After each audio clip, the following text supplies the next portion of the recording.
आवाज आपकी, खबर हमारी। आप देख रहे हैं न्यूज 24 उल्लासनगर।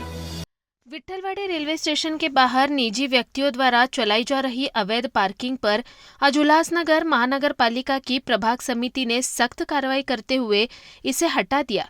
इस कार्रवाई में कई दो पहिया वाहनों को जब्त किया गया और 15,000 रुपए से अधिक का जुर्माना वसूला गया। प्रभाग अधिकारी मनीष हिवरे ने इसकी पुष्टि की है।